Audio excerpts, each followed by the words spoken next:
സഖാക്കളെ, സഹോദരി സഹോദരന്മാരെ, പാർട്ടിയുടെ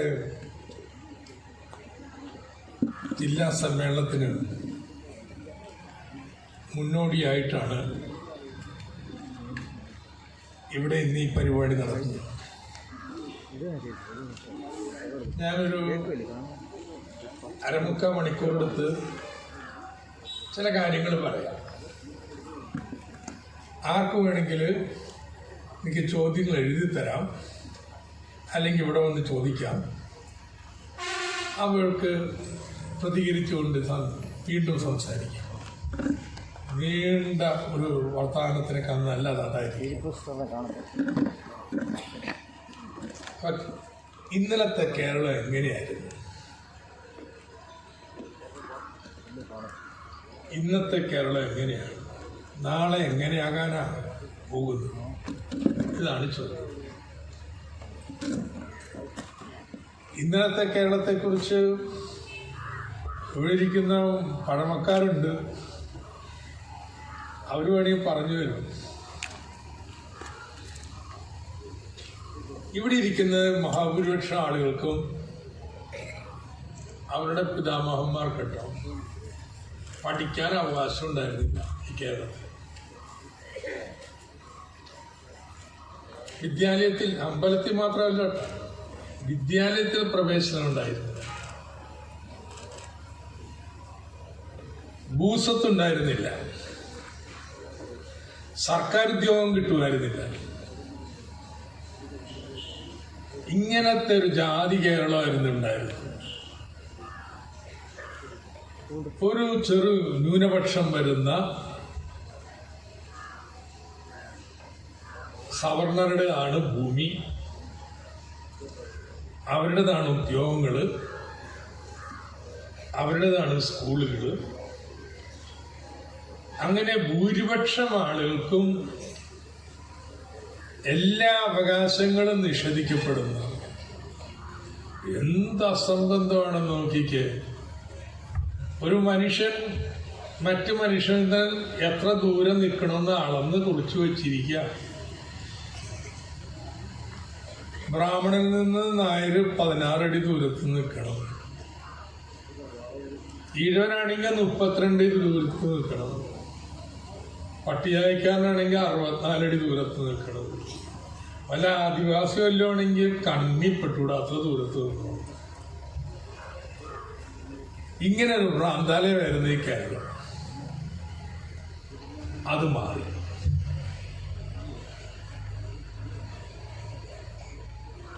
അതാണ് ഇന്ന് വന്നിരിക്കുന്ന മാറ്റങ്ങളിലൊന്ന് കേട്ടോ. ഇപ്പോഴും ജാതിയൊക്കെ ഉണ്ട് മനസ്സിൻ്റെ ഉള്ളില്, പക്ഷെ പണ്ടുള്ള സ്ഥിതിയായിട്ട് താരതമ്യപ്പെടുത്തിയ ഒന്നുമല്ല കേട്ടോ. എങ്ങനെ മാറി? സമരം ചെയ്ത് അയ്യങ്കാളി കഴിഞ്ഞ നൂറ്റാണ്ടിന്റെ ആരംഭത്തിൽ 1.5 മാസം പണിമുടക്കം നടത്തി. കൂലിക്കൂടുതലല്ല, മക്കളെ സ്കൂളിൽ പ്രവേശിക്കാനുള്ള അനുവാദത്തിന് വേണ്ടി.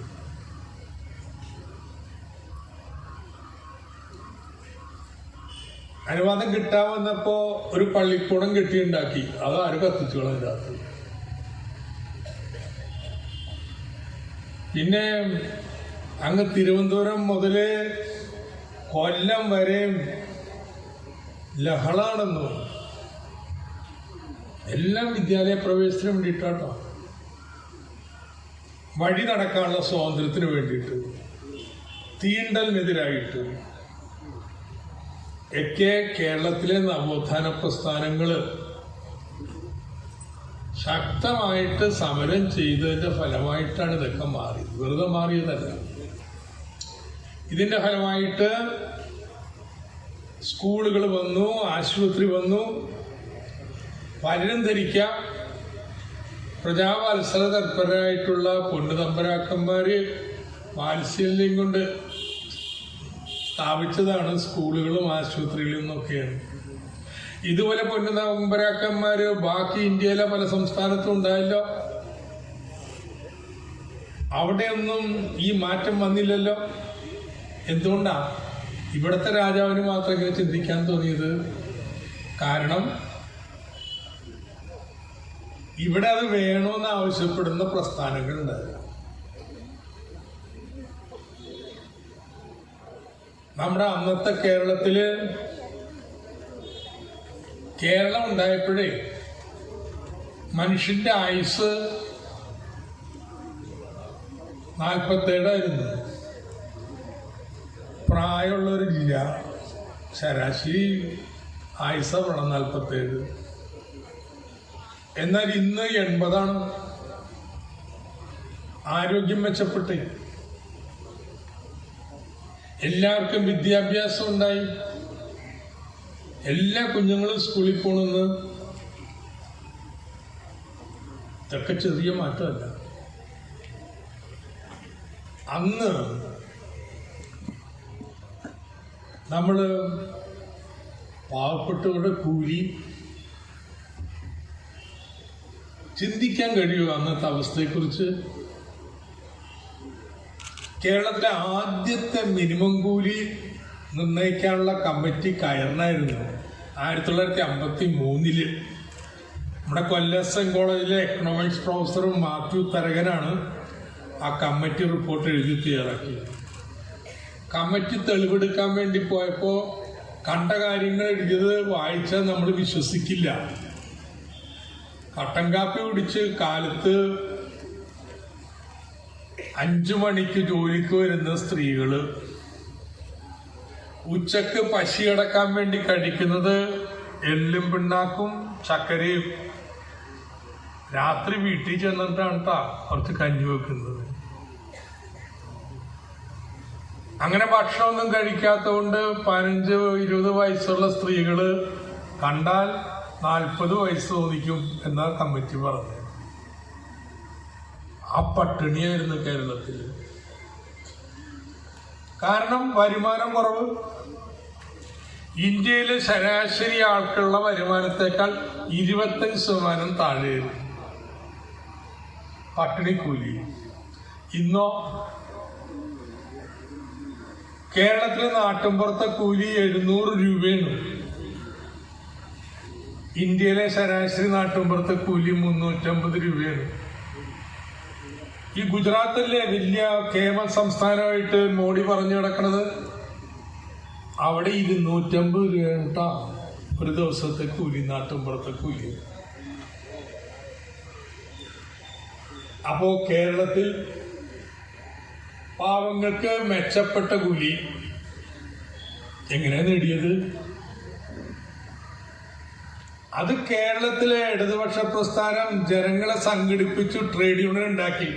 ഇന്ന് എല്ലാവർക്കും ട്രേഡ് യൂണിയനൊക്കെ ഉണ്ട് കേട്ടോ. കോൺഗ്രസിനുണ്ട്, BJPക്കും ഉണ്ട്. പക്ഷെ ഇത് ഉണ്ടാക്കാൻ തുടങ്ങിയ കാലത്ത് കമ്മ്യൂണിസ്റ്റ് പാർട്ടി ഉണ്ടായുള്ളൂ. തല്ലുകൊണ്ടും തല്ലുകൊടുത്തുമാണ് വളർത്തിയെടുത്തത്. ഇന്നിപ്പോ യൂണിയൻ പാടില്ലെന്ന് പറയാൻ ആരെങ്കിലും ധൈര്യപ്പെടുമോ? കേരളം മാറിയേ. എന്ന് വെച്ചാൽ കൂലി ഉള്ളവന്റെ കയ്യിൽ നിന്ന് വരുമാനം കുറച്ച് കൂടുതൽ ഇല്ലാത്തവര് മേടിച്ചു കൊടുക്കും. ഇതിന് വലിയ മാറ്റമാണ്. പട്ടിണി കൂലി പോയി. സ്വത്ത്, അത് ഞാൻ പറഞ്ഞില്ലേ, വലിയ പണക്കാരുടെ ജന്മിമാരുടെ കയ്യിലായിരുന്നു സ്വത്ത് മുഴുവനും. അവരിന്ന് പാട്ടത്തിന് കൃഷി ചെയ്യുന്നവരാണ്. പിന്നെ കൃഷി ചെയ്യുന്ന കർഷക തൊഴിലാളികൾ, അവർക്ക് ഇടപ്പാടം പോലും ഇല്ല. ഇന്ന് ജന്മിമാരുണ്ടോ? അവരുടെ സ്വത്ത് കൃഷി ചെയ്യുന്ന ആളുകൾക്ക് കിട്ടി. കർഷക തൊഴിലാളിക്ക് ആവശ്യത്തിന് ഭൂമി കിട്ടിയില്ല. കഷ്ടം. കാരണം വെച്ചാൽ നമ്മൾ 1957 നിയമം ഉണ്ടാക്കാൻ പോയത്. അന്ന് കണക്ക് കൂട്ടിയപ്പോഴേ അന്ന് നിയമത്തിൽ പറഞ്ഞത് കുടിയാനന്മാർക്ക് ഭൂമി കിട്ടുമ്പോ 15 ഏക്കറിന് അവകാശം ഉണ്ടാക്കും, ബാക്കിയുള്ളതെല്ലാം സർക്കാർ എടുക്കും. എന്തിനു വേണ്ടി? കർഷക തൊഴിലാളിക്ക് 2-3 ഏക്കർ വെച്ച് കൊടുക്കും. അന്നതിനുള്ള ഭൂമി ഉണ്ടായി. ആ സർക്കാരിനെ അട്ടിമറിച്ചു, നിയമം നടപ്പായില്ല. പിന്നെ നിയമം നടപ്പായത് 1971 അപ്പോഴേക്കും ഈ മിച്ചഭൂമിയൊക്കെ തിരിമറി ചെയ്ത് വിറ്റ് കാശാക്കി. നിയമം നടപ്പാക്കാൻ പോയപ്പോ മിച്ചഭൂമിയില്ല. ആ ഒരു പരിമിതി ഉണ്ട്. എങ്കിലും ഭൂപരിഷ്കരണം എന്താ? ഉള്ളവന്റെ കയ്യിൽ നിന്ന് സ്വത്ത് കുറച്ച് ഭാഗം കൊടുത്ത് ഇല്ലാത്തവന് കൊടുത്തു. ഇതെല്ലാം അപ്പൊ അതാണ് കേരളത്തിൽ നടന്നത്. സ്വത്തിന്റെ പുനർവിതരണം ഉള്ളവനിൽ നിന്ന് ഇല്ലാത്തവനിലേക്ക്. വരുമാനത്തിന്റെ പുനർവിതരണം, കൂലി വർദ്ധിക്കണം ഉള്ളവനിൽ നിന്ന് ഇല്ലാത്തവനിലേക്ക്. ഇത് രണ്ടും ചെയ്തത് നമ്മളാണ്. മൂന്നാമതൊന്നുണ്ട്, അതാണ് ആദ്യം പറഞ്ഞത്. സർക്കാർ നികുതി പിരിക്കണു. ആ നികുതി മോഡി എന്താ ചെയ്യണേ? ഇപ്പോ കണ്ടില്ലേ, പെട്രോളിന് വില കൂട്ടി. മോഡി അധികാരത്തിൽ വന്നതിന്റെ 9 മടങ്ങാണ് ഡീസലിന് നികുതി കൂട്ടിയത്. മോഡി അധികാരത്തിൽ വന്നപ്പോ ഉണ്ടായതിന്റെ 3.5 മടങ്ങാണ് പെട്രോളിന് നികുതി കൂട്ടിയത്. അങ്ങനെ കിട്ടിയ പണം കൊണ്ട് എന്ത് ചെയ്തു?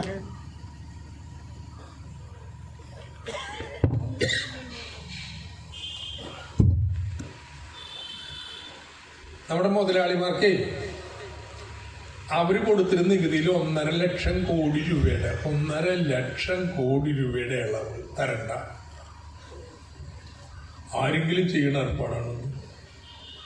നാട്ടുകാരെ പിഴിഞ്ഞിട്ട് ആ നികുതി കൊണ്ട് മുതലാളിക്ക് സബ്സിഡി. തീർന്നില്ല. ഈ മുതലാളിമാരൊക്കെ ബാങ്കിൽ നിന്ന് വായ്പ എടുക്കുന്നുണ്ട്, കൊടുക്കൂല. സർക്കാരിന്റെ ബാങ്കല്ലേ, തിരിച്ചടക്കൂല. നമ്മള് ബാങ്കിൽ നിന്ന് എടുത്തിട്ട് തിരിച്ചടച്ചില്ലെങ്കിൽ ആ ബാങ്ക് ഒന്ന് ജപ്തി ചെയ്യും. പക്ഷെ ഈ മുതലാളിമാരുടെ കമ്പനിയുടെ ഒക്കെ പേരിന്റെ മുന്നിലുണ്ട് എന്ത്? റിലയൻസ് പബ്ലിക് ലിമിറ്റഡ് ക്ലിപ്തം. എന്ന് വെച്ചാലേ കമ്പനി പൊളിഞ്ഞാ വീട്ടിൽ വരണ്ടെന്ന്. ആഫീസി വന്ന് അവിടെ ഉണ്ടെങ്കിൽ എടുത്തോ, ഇല്ലെങ്കിൽ പോ. ക്ലിപ്തം, ബാധ്യത ക്ലിപ്തപ്പെടുത്തിയിരിക്കുകയാണ്. അങ്ങനെ മുതലാളിമാര് ഇഷ്ടം പോലെ ബാങ്കുകളിൽ നിന്ന് വായ്പ എടുക്കും. ഈ വർഷം 2 ലക്ഷം കോടി രൂപ അവര് വായ്പ എടുത്തത് എഴുതി തള്ളി. എന്നുവെച്ചാൽ ബാങ്കിന് സർക്കാർ പൈസ കൊടുക്കും. 10 ലക്ഷം കോടി ഇങ്ങനെ എഴുതി തള്ളിയിട്ട് മോഡി വന്നതിന് ശേഷം അതിൽ 3 ലക്ഷം കോടി കൊടുത്തു കഴിഞ്ഞു. ബാക്കി ഇനിയും കൊടുക്കണം. ഇതൊന്നും പോരാഞ്ഞിട്ടുണ്ടല്ലോ. ഇപ്പൊ ലേറ്റസ്റ്റ് എന്താണെന്നറിയാം? 2 ലക്ഷം കോടി രൂപ പ്രൊഡക്ഷൻ ഇൻസെന്റീവ്. നമ്മുടെ നെൽകൃഷിക്കാർക്ക് നമ്മൾ പ്രൊഡക്ഷൻ ഇൻസെന്റീവ് കൊടുക്കണില്ലേ? അതുപോലെ നാട്ടിൽ വ്യവസായം വളർത്താൻ വേണ്ടി പ്രൊഡക്ഷൻ ഇൻസെന്റീവ് കൊടുക്കാൻ 2 ലക്ഷം കോടി രൂപ.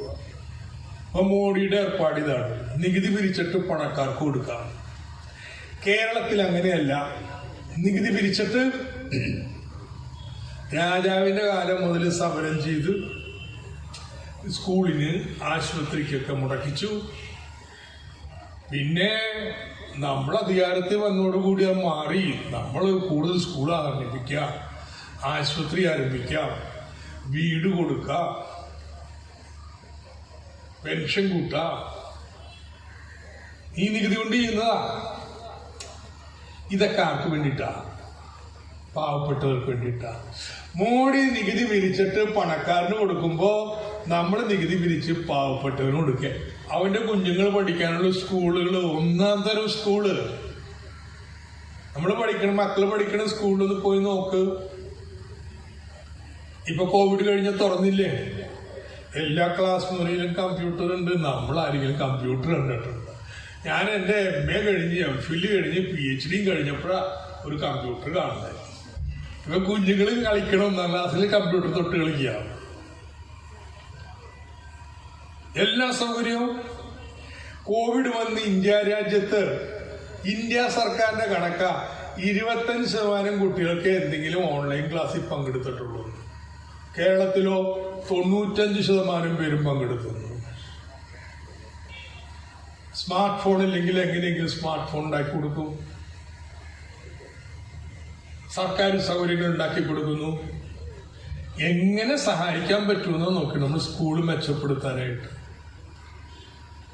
ആശുപത്രി, ഞാനിന്ന് കാലത്ത് നമ്മുടെ പുല്ലൂർ താലൂക്ക് ആശുപത്രി പോയിട്ടവന്റെ ഒന്ന് പോയി കാണണം കേട്ടോ. നമ്മുടെ എല്ലാ താലൂക്ക് ആശുപത്രി അങ്ങനെ ആക്കാൻ പോയാ 6 നിലയിലാണ്. പല വാർഡും എയർ കണ്ടീഷനാണ്. വീട്ട് കിടക്കട്ടെ. 30 ആളുകൾക്കാണ് ഡയാലിസിസ് ഒരേ സമയം. അങ്ങനെയെല്ലാം അവിടെ 410 കിടക്കുന്നുണ്ട് രോഗികൾ കിടക്കാൻ. കിടക്കാനടുത്ത് ബെഡ് സ്റ്റാൻഡർക്ക് കിടക്കാനായിട്ട് ചെറിയൊരു ബെഡ് വേറെ ഉണ്ട്. 1500 പേരാണ് ഒരു ദിവസം ഒപ്പിയിൽ വരണേ. എല്ലാം കൂടി ഒരു 18,000 പേര് വരും കേട്ടോ ആശുപത്രി സന്ദർശകർ കിടക്കുന്നത്. ഇത്രയും വലിയ 6 നില കെട്ടിടം പണിതിരിക്കുക. അതിനനുസരിച്ച് ഡോക്ടർമാരും ഒക്കെ. എന്നിട്ടും തിരക്ക് 18,000 പേര് വന്നാൽ തിരക്ക് ഒഴിക്കാലോ. അതിന്റെ ബഹളം. ഇതുപോലെ ആശുപത്രി വന്നാമേ. അപ്പൊ നമ്മൾ നികുതി പിരിച്ചിട്ട് എന്ത് ചെയ്തു? സർക്കാരിനെ കൊണ്ട് പാവങ്ങൾ പഠിക്കണ സ്കൂളുകള്, പാവങ്ങൾ പോണ ആശുപത്രികള് അവ നന്നാക്കിച്ചു. അവർക്കെല്ലാവർക്കും വീട്. ഈ 3 ലക്ഷം പേർക്ക് വീട് കൊടുത്ത എല്ലാവർക്കും വീടായി.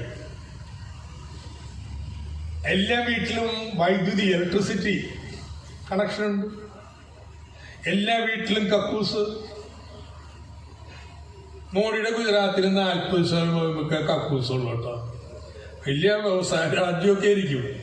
പക്ഷെ ഇപ്പോഴും 40% പേർക്ക് ഇടും.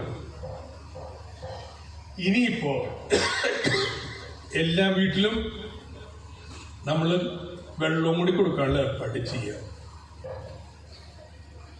ഈ കോവിഡ് വന്ന് ബാക്കിയുള്ള സംസ്ഥാന സർക്കാരുകൾ പണമില്ലെന്ന് പറഞ്ഞിരുന്നു. നമ്മളെന്താ ചെയ്തത്? പാവങ്ങൾക്ക് കൊടുക്കണമെന്ന് സംരക്ഷിക്കണം. റേഷൻ ഫ്രീ കിട്ടുന്നുണ്ട്.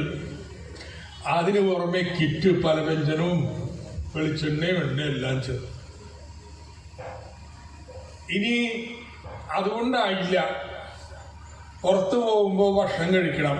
നമ്മുടെ ജനകീയ ഹോട്ടലിൽ 20 രൂപക്ക്.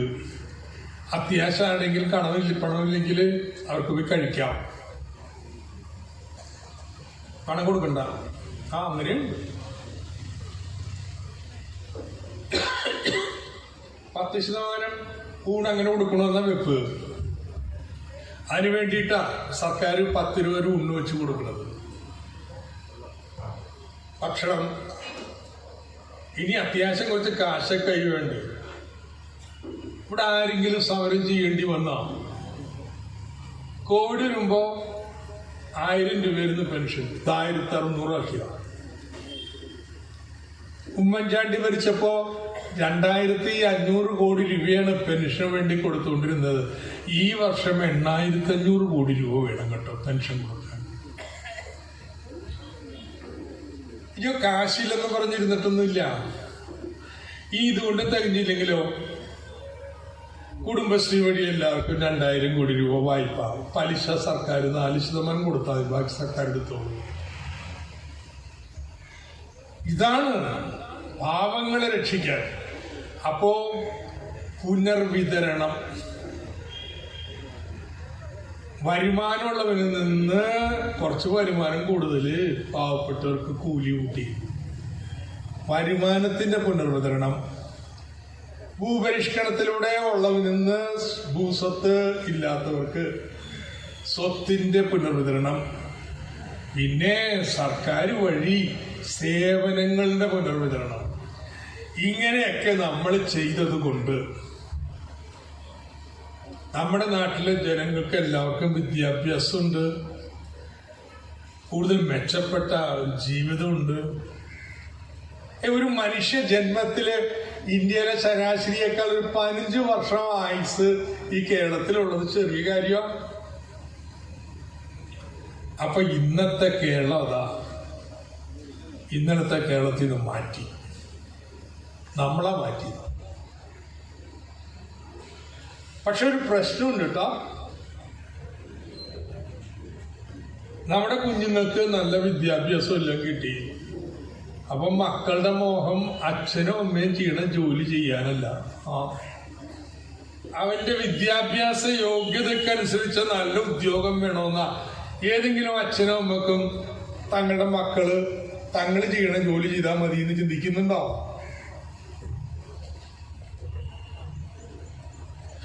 അങ്ങനെയുള്ള തൊഴിലുണ്ടാവില്ല, ആണൊരു പ്രശ്നം.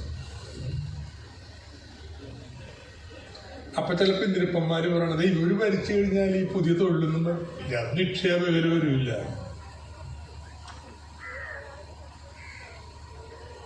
അത് വലിയ വിമർശനമാണ്.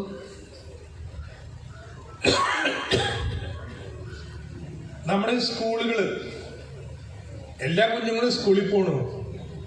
അപ്പൊ എന്തെങ്കിലും വിദ്യാഭ്യാസം കിട്ടിയാൽ പോരാ, നല്ല വിദ്യാഭ്യാസം വേണം. അതിനുള്ള സൗകര്യം സ്കൂളിലില്ല. അപ്പൊ ആളുകള് ഫീസ് കൊടുക്കേണ്ടി വന്നാലും അൺഎയ്ഡഡ് സ്കൂളിൽ കൊണ്ടുപോയി ചേർക്കാൻ തുടങ്ങി. ആശുപത്രിയിലെ മരുന്നില്ല, ഡോക്ടറില്ല, ഇങ്ങനെയുള്ള പ്രശ്നങ്ങള്. ആശുപത്രിയുടെ ഗുണനിലവാരം ഉയർത്തണം. ഭൂപരിഷ്കരണമൊക്കെ ചെയ്തു, പക്ഷെ കൃഷിയിടില്ല മനുഷ്യന്മാര്. നാട്ടിലതുകൊണ്ട് തൊഴിലുണ്ടാവുന്നില്ല, തൊഴിലില്ലായ്മ കൂടുന്നു. അപ്പൊ ചിലര് പറയാൻ തുടങ്ങി, ഈ കമ്മ്യൂണിസ്റ്റുകാരുണ്ടല്ലോ നല്ല മനുഷ്യരാണ്, അവർ കൂലി മേടിച്ചു കൊടുത്ത്, ഭൂമി മേടിച്ചു കൊടുത്ത്, അവർ വിദ്യാഭ്യാസം എല്ലാം കൊടുത്തു, പക്ഷേ അപ്പം വീതം വെക്കാൻ അറിഞ്ഞോളൂ. ആരെങ്കിലും അപ്പം ചുട്ടു വെച്ചിട്ടുണ്ടെങ്കിൽ അവരെടുത്ത് വീതം വെച്ച് എല്ലാവർക്കും കൊടുക്കും. അപ്പം ചുടാൻ ഇവർക്ക് അറിഞ്ഞുകൂടാ. ഇനി അപ്പം ചുട്ടാലേ വീതം വെക്കാൻ പറ്റൂ, അത് വിദ്യ ഇവർക്ക് അറിഞ്ഞുകൂടാ. കൂടുതൽ അപ്പം കേരളത്തിൽ ചുടണമെങ്കിലോ സാമ്പത്തിക വളർച്ച വേണമെങ്കിലോ ഈ യൂണിയനൊക്കെ പോണം, ഈ കൊടിയൊക്കെ പോണം. ഇതൊക്കെ ഉള്ളവൻ്റെ ഇല്ലാത്തവര് പിടിച്ചു കൊടുക്കാനുള്ള കൊടിയും സമരവും ഒക്കെയാണ്. അതുകൊണ്ട് നടന്നാല് നാട്ടിൽ വികസനമൊന്നും ഉണ്ടാവില്ല. നമ്മളും മറിമാറണമെന്ന്. അപ്പൊ നാളത്തെ കേരളത്തിൽ വേണ്ട ഈ കാര്യങ്ങൾ എങ്ങനെ ചെയ്യാം? 2 തരം കാര്യങ്ങളുണ്ട്. ഒന്ന്, നമ്മുടെ നാട്ടിൽ പുറത്ത് തന്നെ ഓരോ പ്രദേശം ചെയ്യാവുന്ന കാര്യങ്ങൾ. നമ്മുടെ സ്കൂൾ നന്നാക്കാം, ആശുപത്രി നന്നാക്കാം, നമ്മുടെ കൃഷി മെച്ചപ്പെടുത്താം, കൊച്ചു കൊച്ചു തൊഴിലുണ്ടാക്കി കൊടുക്കാം, പാർപ്പിടം ചെയ്ത് കൊടുക്കാം. ഇതൊക്കെ ഒരു സെറ്റ്. ഇപ്പോ നമ്മുടെ MC റോഡ് നല്ല സ്റ്റൈലായിട്ട് കിടക്കില്ലേ, അതുപോലെ നമ്മുടെ റോഡുകളൊക്കെ നന്നാക്കണേ. അത് പഞ്ചായത്തിനെ കൊണ്ട് ചെയ്യാൻ പറ്റില്ല. നമുക്ക് വലിയ വ്യവസായ പാർക്ക് വേണം. ഒരു 10,000 ഏക്കർ സ്ഥലത്തെങ്കിലും ഫാക്ടറി സ്ഥാപിക്കാനൊക്കെ റെഡിയാക്കി വെക്കണ്ടേ, നല്ല തൊഴിലുണ്ടാവുള്ളൂ. അത്രയും തയ്യാറാക്കാൻ വേണ്ടി ഒരു 25,000 കോടി രൂപ വേണേ. റോഡ് നന്നാക്കാനായിട്ട് ദേശീയപാതക്ക് സ്ഥലം കൊടുക്കാൻ തന്നെ 5,000 കോടി രൂപ വേണം. കേരളത്തിലെ വലിയ റോഡൊക്കെ നന്നാക്കാനായിട്ട് കണക്കൂട്ടി നോക്കിയപ്പോ ഒരു 50,000 കോടി രൂപ ഉണ്ടെങ്കിൽ നടക്കും. ഇപ്പൊ കറണ്ട് ഇഷ്ടം പോലെ ഇന്ത്യയിൽ വാങ്ങാൻ കിട്ടും. ഇവിടെ ഉണ്ടാക്കണ്ട. ഈ കൽക്കരിയൊക്കെ ഉള്ള സംസ്ഥാനങ്ങളിൽ കൽക്കരിയുടെ ഖനിയുടെ മുഖത്ത് തന്നെ അവിടെ വെച്ച് തന്നെ അത് ഉപയോഗിച്ച് വൈദ്യുതി ഉണ്ടാക്കി വിൽക്കാൻ വെച്ചിരിക്കുക. പക്ഷെ അവിടെ നിന്ന് വലിച്ചു കൊണ്ടുവരാൻ വേണ്ടി ട്രാൻസ്മിഷൻ ലൈൻ വേണം, വലിയ ടവറിലുള്ള കമ്പി. നമ്മുടെ ഇവിടുത്തെ കമ്പിയല്ല, ചെറിയ കമ്പി, ചെറിയ വോൾട്ടേജേ പോകുള്ളൂ. പക്ഷെ അങ്ങനത്തെ വലിയ വോൾട്ടേജ് 570 kV ലൈൻ വലിക്കണമെങ്കിൽ 10,000 കോടി രൂപ വേണം. ഇതൊന്നും പഞ്ചായത്തിനെ കൊണ്ട് പറ്റില്ല. അപ്പൊ ഇങ്ങനെ 2. അപ്പൊ ആദ്യം പറഞ്ഞ കാര്യം നമ്മൾ 25 വർഷം മുമ്പ് തുടങ്ങി അതിന് പരിപാടി. അതാണ് ജനകീയ ആസൂത്രണം. പ്രാദേശികമായി ചെയ്യാൻ പറ്റുന്ന എല്ലാ കാര്യങ്ങളും ചെയ്യാനുള്ള പണവും ഉദ്യോഗസ്ഥരും അധികാരവും ഒക്കെ പഞ്ചായത്തിന് കൊടുക്കുക. അവിടെ എല്ലാവരും കൂടി ആലോചിച്ച് ചെയ്യട്ടെ. ചെയ്തില്ലെങ്കിലോ ചെയ്യാത്തവർ മാറ്റണം ഇലക്ഷനിൽ. അത് ചെയ്യണ പഞ്ചായത്ത് ഉണ്ടാവും, അത് അംഗീകരിക്കണം. നമ്മുടെ പ്രസ്ഥാനങ്ങളും എല്ലാം ഇടപെട്ട് നന്നാക്കി കൊണ്ടുപോകണം. പോരായ്മയൊക്കെ ഉണ്ട് കേട്ടോ. എന്നാലും മൊത്തം നോക്കുമ്പോ പഞ്ചായത്തുകൾക്ക് കൈമാറിയ മേഖലകളിലൊക്കെ സ്ഥിതി മെച്ചപ്പെട്ട്, പഞ്ചായത്ത് മാത്രമല്ല സർക്കാരും സഹായിച്ചു കൊടുത്തു. നമ്മുടെ സ്കൂൾ മെച്ചമായി, ആശുപത്രി മെച്ചമായി, പിന്നെ വീട് എല്ലാവർക്കുമായി, വൈദ്യുതീകരണമായി, കക്കൂസ് എല്ലാവർക്കുമായി. പാവപ്പെട്ടവരുടെ എണ്ണം ഭയങ്കരമായിട്ട് കുറഞ്ഞു. ഇപ്പൊ ഇന്ത്യ സർക്കാർ പറഞ്ഞു ഇവിടെ പാവപ്പെട്ടവരില്ലെന്നാ പറയണേ. ഇന്ത്യയിൽ അത്രയും മോശമാണ് സ്ഥിതി. ഏതായാലും ഇതിലൊക്കെ മെച്ചമായി. പക്ഷെ ചില കാര്യങ്ങളിൽ മോശമാണ്. അധികാരം കൊടുത്തിട്ടും കൃഷി നന്നാക്കാൻ പറ്റണില്ല. പക്ഷെ നന്നാക്കിയ പഞ്ചായത്തില്ലേ. ഞാനിപ്പോ കൊടുമണ്ണില് അവിടുത്തെ സമ്മേളനം കഴിഞ്ഞിട്ട് വരാ. അവിടുത്തെ തരിശു ഭൂമിയിലെല്ലാം കൃഷി ചെയ്തിട്ടുണ്ട്. അവരിപ്പോ വലിയ വാഴ കൃഷിക്കാരാ. അപ്പോൾ വാഴയിൽ നിന്ന് 12 ഇനം ഉൽപ്പന്നങ്ങള്, അലുവയും കേക്കും, ക്രിസ്മസ് കേക്ക്, നമ്മുടെ പച്ചപ്പഴം, ചിങ്ങമ്പഴം ഉപയോഗിച്ചിട്ടുള്ളത്, ഇതൊക്കെ 12 ഇനം ഉണ്ടാക്കിയിട്ട് വിൽക്കാൻ വേണ്ടി വെക്കുക. ചെയ്യണ പഞ്ചായത്തും ഉണ്ട്. ഞാൻ പറഞ്ഞു വരുന്നത്, നന്നാവും എല്ലാവരും, എല്ലാ പഞ്ചായത്തും ഒന്നും ഗ്യാരണ്ടി ഒന്നുമില്ല. പക്ഷെ നന്നാവണമെന്ന് ആഗ്രഹം ഉണ്ടെങ്കിൽ ചെയ്യാം കേട്ടോ. പണമുണ്ട്, അധികാരമുണ്ട്, ഉദ്യോഗസ്ഥരുണ്ട്. നന്നാവണമെന്ന് തീരുമാനിക്കണം, എന്നാ ചെയ്യാം. അല്ല ഇങ്ങനെയൊക്കെ എന്തി പിരിഞ്ഞ് പോയാൽ വെച്ചാൽ അങ്ങനെ നടക്കും. EMS പറഞ്ഞതെന്ന് വെച്ച് കഴിഞ്ഞാൽ നമ്മുടെ പ്രസ്ഥാനങ്ങളുടെ രാഷ്ട്രീയമായിട്ട് ഇത് മാറിക്കഴിഞ്ഞാൽ നന്നാവും. ഇവിടെ കൃഷി മെച്ചപ്പെടുത്തണം, കർഷക സംഘം ഇറങ്ങണം, കർഷക തൊഴിലാളികൾ ഇറങ്ങണം.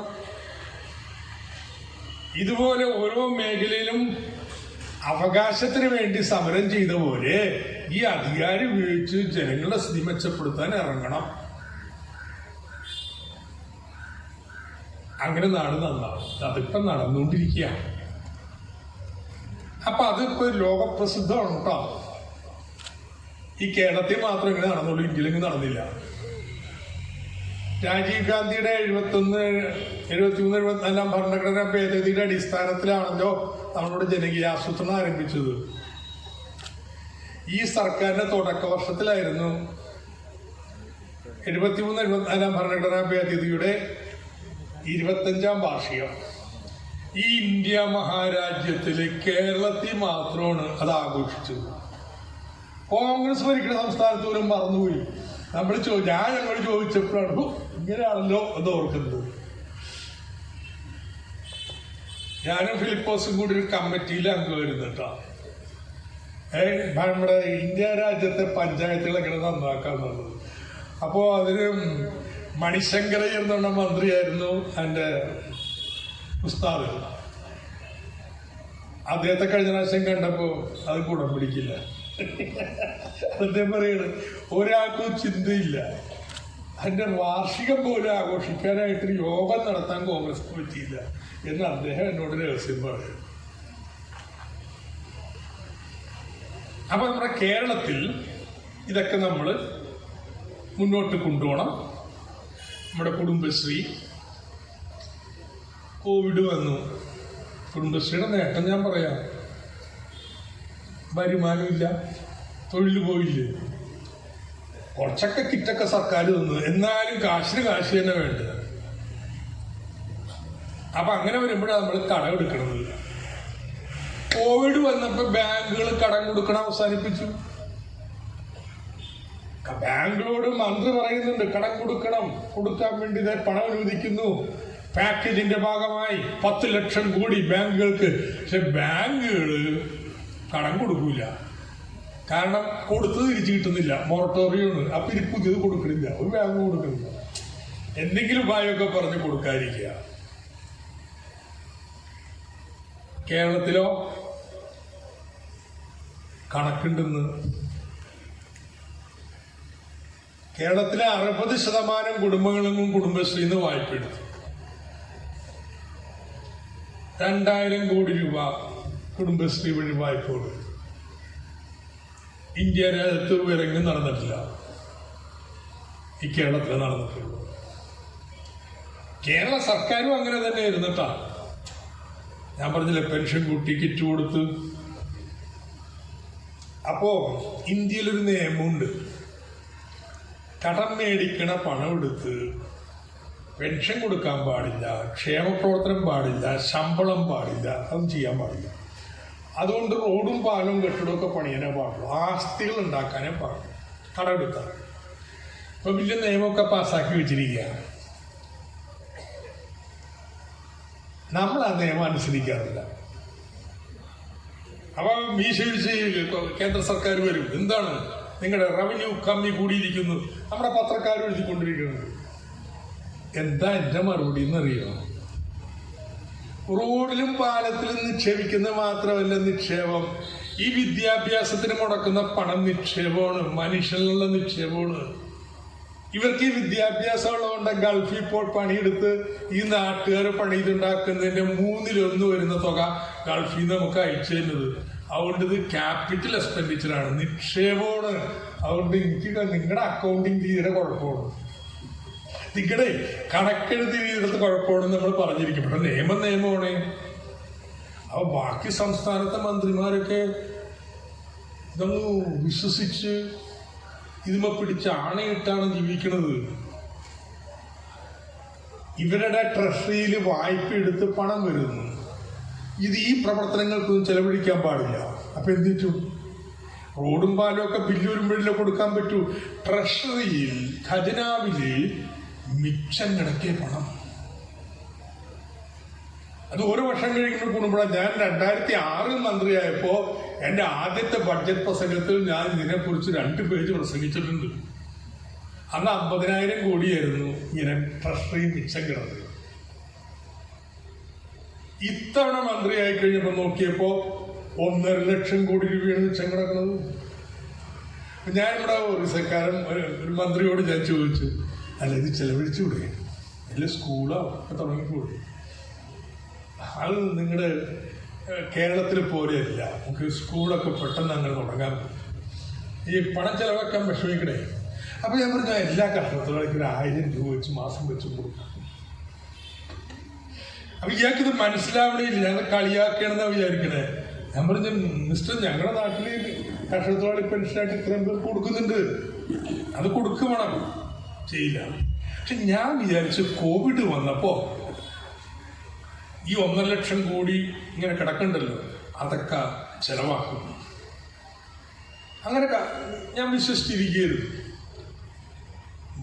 RBIയുടെ ഈ വർഷത്തെ വാർഷിക റിപ്പോർട്ട് വന്നപ്പോ ഈ കോവിഡ് കാലത്ത് 1.5 ലക്ഷം കോടി രൂപ മിച്ചമുണ്ടായിരുന്നത് 2.5 ലക്ഷം കോടി. ചേടാ, മനുഷ്യൻ പട്ടിണി കിടന്ന് മരിക്കണു. ഡൽഹിയിൽ നിന്ന് കാൽനടയായിട്ട് ആസാമിന് പോണു. ചികിത്സയില്ലാത്തതുകൊണ്ട് കൂട്ടമരണം, അതുകൊണ്ട് ചിതയൊരുക്കുന്നു. ചിതയൊരുക്കാനായിട്ട് നേരമില്ലാത്തതുകൊണ്ട് ഗംഗയിൽ ഒഴുക്കണു. ഈ ഇന്ത്യയിലാണ് 2.5 ലക്ഷം കോടി രൂപ ട്രഷറിയിൽ ബാക്കി വെച്ചിട്ട് ഇങ്ങനെ ഇരിക്കണ സംഭവിച്ചിരി. കാരണം എന്താ? ഈ പിന്തിരിപ്പ നയങ്ങളൊക്കെ വിശ്വസിച്ച് ആത്മാർത്ഥമായിട്ടൊക്കെ നടപ്പാക്കിക്കൊണ്ടിരിക്കുക. ഒറ്റ സംസ്ഥാനമുള്ള വ്യത്യാസം, ഈ കേരളം. കേരളത്തിൽ എന്റെ ഫിനാൻസ് സെക്രട്ടറിയോട് ഞാൻ പറഞ്ഞത്, ഒരു ദിവസം ട്രഷറി മിച്ചമുണ്ടെങ്കിൽ നമ്മളൊന്നും തെറ്റില്ല കേട്ടോ, ചെലവാക്കിക്കോണം. ചോദിച്ച് എന്താ വേണ്ടെന്ന് ചോദിച്ചു കൊടുത്തോണം. ഞാനത് വിശ്വസിക്കണില്ല ട്രഷറിയിൽ മിച്ചം വെക്കുന്നതിനെ കുറിച്ച്. അപ്പൊ എല്ലാ ദിവസവും 1000-1500 കോടി രൂപ ട്രഷറിയിൽ കടവാ. അപ്പൊ ആളിങ്ങനെ പറഞ്ഞു, ആയിക്കോട്ടെ, തനിക്ക് വല്ല നഷ്ടമുണ്ടോ, കടത്തിൽ വലിച്ചു കൊടുത്താൽ പോരെ. അല്ല സർ, ഓവർ ഡ്രാഫ്റ്റ് ആകും സർ. 2000 കോടിയേക്കാൾ കൂടുതൽ കടം വന്നാൽ ഈ കടം മുഴുവൻ 14 ദിവസത്തിൽ തിരിച്ചടച്ചില്ലെങ്കിൽ ട്രഷറി പൂട്ടും. അതാണ് ട്രഷറി പൂട്ടാന്ന് പറയുന്നത്. ഞാൻ പറഞ്ഞ അങ്ങനെ വരട്ടെ, മറ്റേ 14 ദിവസമില്ല, എവിടെ നിങ്ങൾ കടം മേടിച്ച് താഴ്ത്തുകൊണ്ടിരണം. ഈ കേരള സംസ്ഥാനം മാത്രമേ ഉള്ളൂ മിച്ചമില്ലാത്ത സംസ്ഥാനം. ഈ നാട്ടിലെ ജനങ്ങൾക്ക് എന്ത് വേണോ അത് കൊടുക്കലായിരുന്നു. ഇങ്ങനെയൊക്കെ ചെലവാക്കുമ്പോൾ ഒരു പ്രശ്നമുണ്ട്. പണമെല്ലാം ഇങ്ങനെ കൊടുത്തില്ലേ, നമുക്ക് സന്തോഷം. പക്ഷേ നമ്മുടെ റോഡിന്റെ കിടപ്പ് എങ്ങനെയാണ്? നല്ല റോഡ് കാണണമെങ്കിൽ അവിടെ പോകണം. എവിടെ? തമിഴ്നാട്ടിൽ പോകണം എന്നൊരു ചൊല്ല് തന്നെയുണ്ട്. ഇലക്ട്രിസിറ്റി കൃത്യമായിട്ടില്ല, ഒരു വ്യവസായ പാർക്കില്ല. ഇപ്പൊ ഞാൻ ഈ പറഞ്ഞ കാര്യങ്ങൾക്കെല്ലാം കൂടി 70,000 കോടി രൂപയെങ്കിലും വേണം. എങ്ങനെ കേരളം ഇങ്ങനെ പോകാം? ഇങ്ങനെ കിടന്നു കഴിഞ്ഞാൽ പുതിയ നിക്ഷേപകര് വരുമോ? വ്യവസായം വരുമോ? തൊഴിൽ കിട്ടുമോ? അതിനൊരു പരിഹാരം കണ്ടു. അതാണ് ഇന്നത്തെ കേരളം. എന്ത്? നിങ്ങൾ ഉദ്യോഗമുള്ളവര് ഉണ്ടല്ലോ അല്ലേ? ഉദ്യോഗമുള്ളവരുണ്ടാവണമല്ലോ. ബാങ്കിൽ പോയിട്ട് വായ്പ എടുക്കുമ്പോ നിങ്ങളുടെ ശമ്പള ചീട്ട് പണയം വെച്ചല്ലേ എടുക്കണേ? ശമ്പളത്തിൽ നിന്ന് പിടിച്ചോളാൻ പറയും. അങ്ങനെ സാലറി സർട്ടിഫിക്കറ്റ് കൊടുത്തിട്ടില്ലേ വായ്പ എടുക്കണേ സർക്കാർ ഉദ്യോഗസ്ഥരൊക്കെ? നിങ്ങളുടെ ഭാവി ശമ്പളത്തിൽ നിന്ന് പിടിച്ചോളാൻ പറഞ്ഞ് വായ്പ എടുക്കുക.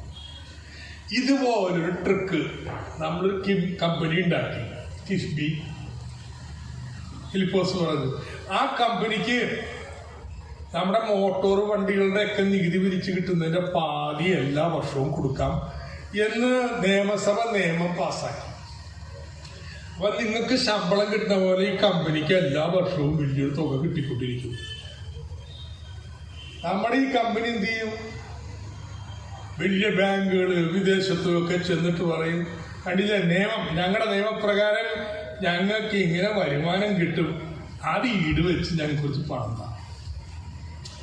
നിങ്ങളുടെ ശമ്പളച്ചീട്ട് കൊണ്ട് നിങ്ങൾ വായ്പ എടുക്കണ പോലെ കിഫ്ബി അതിന് കിട്ടാൻ പോണ വരുമാനം പണയം വായ്പ എടുക്കും. ഇപ്പൊ പഞ്ചായത്ത് മെമ്പർമാരോട് ഇപ്പില്ലേ, ഹഡ്കോ നിങ്ങള് ലൈഫിന് വീടിന് എങ്ങനെ കൊടുക്കണ പണം? സർക്കാർ ഗ്രാൻഡിൽ നിന്നല്ല, ഹഡ്കോയിന്ന് വായ്പ എടുത്തില്ലെന്നാണ്. വായ്പ എടുത്തപ്പോ എഴുതി കൊടുത്തിട്ടുണ്ട്, ഞങ്ങൾക്ക് സർക്കാരിൽ നിന്ന് ഭാവിയിൽ ഇങ്ങനെ പണം കിട്ടും, കിട്ടുമ്പോ അതിൽ നിന്ന് തിരിച്ചടച്ചോളാം, സർക്കാർ പറയും ഞങ്ങൾ പിടിച്ചു കൊടുത്തോളാം. അപ്പോഴാണ് നിങ്ങൾക്ക് കിട്ടുന്ന ലൈഫിനുള്ളത്. ഇത് തന്നെ, ഇത്രേ ഉള്ളൂ. പക്ഷെ 70,000 കോടി രൂപയുടെ റോഡ്, പാലം, കെട്ടിടങ്ങൾ ഇതൊക്കെ അങ്ങോട്ട് കേരളത്തിൽ വന്നുകൊണ്ടിരിക്കുകയല്ലേ. 10,000 കോടിയുടെ ബില്ല് മാത്രമേ കൊടുത്തിട്ടുള്ളൂ. 60,000 കൊടുക്കാൻ പോണേ ഉള്ളൂ. അതങ്ങ് തീർന്നു കഴിയുമ്പോൾ നമ്മുടെ കേരളം മാറില്ലേ? മറ്റേത് സംസ്ഥാനത്തേക്കാൾ നല്ല റോഡ്, വൈദ്യുതി സംവിധാനങ്ങള്. ഇപ്പോ കുഞ്ഞുങ്ങൾക്ക് കമ്പ്യൂട്ടർ ഉണ്ട് സ്കൂളില്, വീട്ടില് സ്മാർട്ട് ഫോണാണ്, പക്ഷെ ഇന്റർനെറ്റ് ഉണ്ടാവില്ല. നാട്ടുമ്പുറത്താണെങ്കിൽ അതില്ലെങ്കിൽ ഇതുകൊണ്ട് യാതൊരു കാര്യമില്ല. ഇപ്പൊ കുടുംബശ്രീ വഴി ലാപ്ടോപ്പ് കൊടുക്കാൻ വേണ്ടി തീരുമാനിച്ചപ്പോ ലാപ്ടോപ്പ് കിട്ടാനില്ല. ലോകത്ത് കിട്ടാനില്ല, കോവിഡ് വന്നിട്ട്. അതുകൊണ്ട് താമസം വന്നിട്ട് ലാപ്ടോപ്പ് വരും. പക്ഷെ വീട്ടില് ഇന്റർനെറ്റ് കിട്ടണവന് ഫോൺ 2,000 കോടി രൂപ ചെലവാണ്. ചെയ്യണം നാടിന് വേണ്ടുന്നതെല്ലാം. അങ്ങനെ നമ്മുടെ നാട്ടിലെ പശ്ചാത്തല സൗകര്യമില്ല എന്നത് ഒരു പഴങ്കഥയാവണ്. നമ്മുടെ രാജ്യത്ത്, നമ്മുടെ സംസ്ഥാനത്ത് നല്ല റോഡുകളും പാലങ്ങളും കെട്ടിട സൗകര്യങ്ങളും വൈദ്യുതിയും ഒക്കെ വരും. ഇതാണ് ഇന്നത്തെ കേരളം. നാളത്തെ കേരളം എന്താണ്?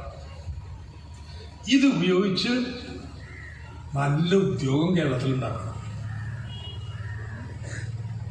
അങ്ങനെ ഉണ്ടാക്കാൻ പറ്റുമോ? പറ്റും. ജർമ്മൻകാർ വന്നിരിക്കുകയാണ്. അവർക്ക് 10,000 നേഴ്സുമാരെ വേണം. കേരള നേഴ്സുമാരെ ഇഷ്ടം. എന്താ? ഈ കോവിഡ് കാലത്ത് നമ്മുടെ നടത്തിയ പ്രതിരോധം ഇന്ത്യ മരിച്ചതിന്റെ ഒരു 1/5 ജനങ്ങളെ ആനുപാതികമായിട്ട് കേരളത്തിൽ മരിച്ചിട്ടുള്ളൂ. അതാ കണക്ക്. ഇപ്പൊ ഈ പത്രിക വരുന്നൊക്കെ കള്ളക്കണക്കാണ്. നമ്മുടെ ജനന മരണ രജിസ്റ്റർ ഇല്ലേ പഞ്ചായത്തിലൊക്കെ, അപ്പോ കോവിഡിന് മുമ്പ് ആ രജിസ്റ്റർ എടുത്താൽ അന്ന് മരിച്ചവരുടെ എണ്ണം എത്രയെന്ന് കണക്കെടുക്കാം ഒരു വർഷം. ഇപ്പൊ കോവിഡ് കാലത്ത് എടുത്തപ്പോ അന്ന് സാധാരണ മരിക്കുന്നതിനേക്കാൾ 20% 30% കൂടുതലാണ്. കേരളത്തിൽ കുറച്ച് കൂടുതൽ. ഇന്ത്യയിലൊക്കെ 20% 30% മരണനിരക്ക് കൂടുതലാണ്. കോവിഡ് മരിച്ചാൽ കണക്കിലൊന്നും ഇല്ല, പക്ഷെ ആൾക്കാർ മരിച്ചു പോയാണ്. ഈ ഗംഗയിലൊഴുക്കിയവരുടെയൊക്കെ കണക്കാടിയുണ്ട്. അപ്പൊ നമുക്ക് വലിയ പെരുമയുണ്ട്. അതുകൊണ്ട് നേഴ്സുമാരെ വിളിക്കണം. അപ്പൊ നേഴ്സുമാരെ വിളിക്കാൻ അവർ വന്നു കഴിഞ്ഞപ്പോ അവർ പറഞ്ഞെന്താ കണ്ടീഷൻ? ജർമ്മൻ ഭാഷ സംസാരിക്കണം. ജർമ്മൻ ഉച്ചാരണത്തിൽ തന്നെ. സായിപ്പിന്റെ ജർമ്മൻ വർത്താനം പറയണം, മലയാളിയുടെ പറഞ്ഞാൽ പറ്റില്ല. ഇതിക്ക് മുമ്പ് ഇംഗ്ലീഷുകാർ വന്നു, അവർക്ക് 2000 നേഴ്സുമാർ വേണം. അവരുടെ സായിപ്പിന്റെ ഇംഗ്ലീഷ് വർത്താനം പറയണം. അപ്പൊ നമ്മളെങ്ങനെ പഠിപ്പിക്കാം? ഞങ്ങൾ പഠിപ്പിക്കാം ഓൺലൈനായിട്ട്. ശരി, ഈ ഭാഷ നാക്ക് വഴങ്ങില്ല ചിലത് പറയാൻ. ഇപ്പൊ തമിഴ്നാട് ആരെങ്കിലും നമ്മുടെ നാട്ടിൽ പഠിക്കുന്നവരോട് ചോദിക്കും ഴ എന്ന് പറയാൻ പറ്റൂല. ഴ ഇല്ല അവരുടെ അക്ഷരമാലയില്. ഴ പറയാൻ അവർക്ക് പറ്റില്ല. അതുകൊണ്ട് വേറെ ലായ ആയിരിക്കും റായ്ക്കുമെന്ന് പറയുന്നില്ല. വെടി നോക്കിയോ, ഇനി അടുത്ത ക്ലാസ്സിൽ നോക്കിയോ. ഇതുപോലെയാണ് സായിപ്പിന്റെ ഇംഗ്ലീഷിൽ നമ്മൾ പറഞ്ഞ് ശരിയാവില്ല. അപ്പൊ സായിപ്പ് കാണിച്ചു കൊടുക്കും, നാക്ക് ഇങ്ങനെ വളക്ക്, ചുണ്ടിങ്ങനെ തുറക്ക്, എന്നിട്ട് ഊത്, അപ്പൊ സ്വരം വരും. അങ്ങനെ ഓൺലൈനായിട്ട് സായിപ്പ് പഠിക്കണം. അത് വിദ്യ പഠിച്ചു കഴിഞ്ഞാൽ ജോലിയായി. ഇതുപോലെ ഇന്ന് ലോകത്ത് എല്ലാം കമ്പ്യൂട്ടർ വഴിയാ ചെയ്യണേ. നമ്മുടെ പിള്ളേരെല്ലാം പഠിച്ചിട്ടുണ്ട്, കമ്പ്യൂട്ടർ മാത്രം പഠിക്കില്ല. ഇപ്പൊ പഠിച്ചു തുടങ്ങി, നേരത്തെ അങ്ങനെ ഇല്ല. അപ്പൊ ഇന്ന് പണിയില്ലാതെ വീട്ടിലിരിക്കണ ചെറുപ്പക്കാരികള്, അഭ്യസ്തവിദ്യരായിട്ടുള്ളവർക്കൊക്കെ വീട്ടമ്മമാര് 20 ലക്ഷം അഭ്യസ്തവിദ്യരായ സ്ത്രീകള് വീട്ടിൽ വീട്ടമ്മമാരായിട്ട് ഇരിപ്പുണ്ട്. അവരൊക്കെ ഈ കമ്പ്യൂട്ടർ വിദ്യ പഠിപ്പിക്കുകയാണെങ്കിൽ, അവര് കോളേജിൽ പഠിച്ചത് കമ്പ്യൂട്ടർ വഴി ചെയ്യാൻ പഠിപ്പിച്ചു കൊടുക്കുകയാണെങ്കിൽ ജോലി കിട്ടും. എങ്ങനെ? ഇപ്പോ കമ്പനികളിൽ ഇരുന്ന് മനുഷ്യന്മാര് പണിയെടുക്കുന്നില്ല. ടെക്നോ പാർക്കിൽ ചെന്ന് കഴിഞ്ഞാൽ അവിടെ ഇരുന്ന് ആരും പണിയെടുക്കുന്നില്ല. അവരൊക്കെ വീട്ടിലിരുന്നാ പണിയെടുക്കുന്നത്. ഞാനൊരു ദിവസം ആലപ്പുഴ ബീച്ചിൽ കൂടി നടക്കുമ്പോ 2 പേര് നടന്നു പോണു, ഒരു സ്ത്രീയും പുരുഷനും, ട്രൗസറൊക്കെ ഇട്ടാ നടക്കണേ. അപ്പൊ ഞാനപ്പോ മനസ്സിലാക്കി ഇവര് നാട്ടുകാരല്ലോ. ഞാൻ വിളിച്ചു ചോദിച്ചു എന്താ? അവരാ ലണ്ടനിലെ ജോലിയാ, ഇവിടെ ഇപ്പൊ ജോലി തൽക്കാലം ലീവ് എടുത്തിരിക്കുക, വീട്ടിലിരുന്ന് പണിയെടുക്കുകയാണ്. ഫാഷൻ ഡിസൈനേഴ്സാ, ഉടുപ്പൊക്കെ ഡിസൈൻ ചെയ്യുന്നവരാ. ഇതെല്ലാം കമ്പ്യൂട്ടറിൽ ഡിസൈൻ ചെയ്ത് അങ്ങോട്ട് അയച്ചു കൊടുക്കും. തീർന്നു, വീട്ടിൽ നിന്ന് പണിയെടുക്കാം. നമ്മൾ ഡിജിറ്റൽ സ്കില്ലൊക്കെ പഠിച്ചിട്ട് നേഴ്സുമാർ അന്വേഷിച്ചു വന്ന പോലെ കേരളത്തിന് ഈ പെരുമയില്ലേ? നമ്മൾ പറയണം ഞങ്ങൾ ഇവിടെ ഇരുന്ന് ചെയ്യാം, നിങ്ങൾ കമ്പനിയൊന്നും പറയണ്ട. ഞങ്ങളുടെ വീട്ടിലെ എല്ലാ വീട്ടിലും ഇപ്പൊ നല്ല കറണ്ട് ഉണ്ട്, ഇന്റർനെറ്റ് ഉണ്ട്, പിള്ളേര് പഠിച്ചിട്ടുണ്ട്, ഇരുന്ന് ചെയ്തോളും. എന്റെ കണക്കൂട്ടിൽ ഞാൻ പറഞ്ഞത് 20 ലക്ഷം പേർക്ക് കൊടുക്കാൻ പറ്റുന്ന ജോലി. ഇതാണ് നാളത്തെ കേരളം. നമ്മുടെ നാട്ടിലെ കൃഷി, വ്യവസായം, ഇതെല്ലാം ഈ ഡിജിറ്റൽ ടെക്നോളജിയിലേക്ക് മാറണം. പുതിയ സാങ്കേതിക വിദ്യകൾ വരണം. അങ്ങനെ നിലവിലുള്ള വ്യവസായത്തിൽ ആധുനിക സാങ്കേതിക വിദ്യ വരണം. നമ്മുടെ കുടുംബശ്രീയുടെ ഉൽപ്പന്നങ്ങൾ ഉണ്ടാക്കുമ്പോൾ അത് പുതിയ സങ്കേതങ്ങൾ ഉപയോഗിച്ച് വേണം, വരുമാനം കൂടണം. പുതിയ വ്യവസായികൾ വരുമ്പോൾ അവരോട് പറയണത് ഇങ്ങനെയുള്ള വ്യവസായങ്ങളിൽ മുടക്കൂ, അല്ലാതുള്ളവർക്ക് വീട്ടിൽ നിന്ന് പണിയെടുക്കാനുള്ള ഒരു ഏർപ്പാട്. നമ്മുടെ സാക്ഷരതാ പ്രസ്ഥാനം പോലെ വലിയൊരു പ്രസ്ഥാനം. അപ്പോൾ നാളത്തെ കേരളം എന്താ? ക്ഷേമമുണ്ട്. എല്ലാവർക്കും വിദ്യാഭ്യാസം, ആരോഗ്യം, സാമൂഹ്യക്ഷേമങ്ങളൊക്കെ ഉണ്ട്. അതിപ്പോഴേ ഉണ്ട്. ഇല്ലാത്തതെന്താ? നല്ല തൊഴിലില്ല. ഗുജറാത്തിലേക്ക് ഉണ്ടാവുന്ന പോലെ തൊഴിലുണ്ടാവുന്നില്ല. അതും കൂടി വന്നു കഴിഞ്ഞാൽ പിന്നെ നമ്മുടെ കേരളത്തെ വെല്ലുവിളിക്കാൻ ആരെങ്കിലും ഉണ്ടാവും. ഇതാണ് നാളത്തെ കേരളം. അങ്ങനെ ഒരു കേരളം ഉണ്ടാക്കാനാണ് നമ്മൾ ശ്രമിക്കണേ. അങ്ങനെ ഒരു കേരളം ഉണ്ടാവുമ്പോ ബാക്കി ഇന്ത്യയിലെ ജനങ്ങളൊക്കെ നോക്കും, ഇതെന്താ ഇങ്ങനെ ഇവിടെ. ഇപ്പൊ നമ്മൾ പറയും ഞങ്ങളുടെ നാട്ടിൽ ഈ ക്ഷേമം ഉണ്ടെന്നൊക്കെ പറയുമ്പോ ഗുജറാത്തുകാരൻ പറയും നിങ്ങളുടെ നാട്ടിൽ തൊഴിലുണ്ടോ? പിന്നെ അവരൊന്ന് കൊഞ്ഞനം കാണിക്കാൻ വേണ്ടി നമ്മൾ പറയും നിങ്ങളുടെ നാട്ടിൽ കക്കൂസ് ഉണ്ടോ? അങ്ങനെ ചോദിക്കാൻ. അപ്പൊ അവരും ഉണ്ടായിരുന്നോളൂ. പക്ഷെ ഇനി അങ്ങനെയല്ല. ക്ഷേമമുണ്ട്. ഗുജറാത്തിനേക്കാൾ വേഗതയിൽ വളരുന്നൊരു കേരളം. അതാണ് നാളത്തെ കേരളം. ഇത്തരം ഒരു പരിപാടിയാണ് കേരളത്തിലെ സർക്കാർ നടപ്പാക്കാൻ വേണ്ടി പരിശ്രമിക്കുന്നത്. അതിൻ്റെ രാഷ്ട്രീയം എല്ലാമാണ് വരാൻ പോണ പാർട്ടി സംസ്ഥാന സമ്മേളനത്തിലുമെല്ലാം ചർച്ച ചെയ്യാൻ പോകുന്നത്. പാർട്ടി കോൺഗ്രസ് കണ്ണൂർ വെച്ച് നടക്കുമ്പോൾ ഇങ്ങനൊരു കേരളം സൃഷ്ടിക്കുന്നതിനോടൊപ്പം തന്നെ എങ്ങനെയാണ് നമുക്ക് ഇന്നത്തെ ഇന്ത്യൻ രാഷ്ട്രീയത്തിൽ ഇടപെട്ട് ഇടതുപക്ഷ പ്രസ്ഥാനത്തെ മുന്നോട്ട് കൊണ്ടുപോയി ചർച്ച ചെയ്യും. അപ്പം അതിൻ്റെ മുന്നോടിയായിട്ട് ഇവിടെ നടന്ന ഈ അനുബന്ധ സമ്മേളനത്തിൽ പങ്കെടുക്കാൻ കഴിഞ്ഞതിൽ എനിക്ക് വളരെ സന്തോഷം. ഞാൻ കൂടുതൽ ദീർഘിപ്പിക്കുന്നില്ല. എല്ലാവരോടും നന്ദി പറഞ്ഞുകൊണ്ട് എൻ്റെ വാക്കുകൾ അവസാനം.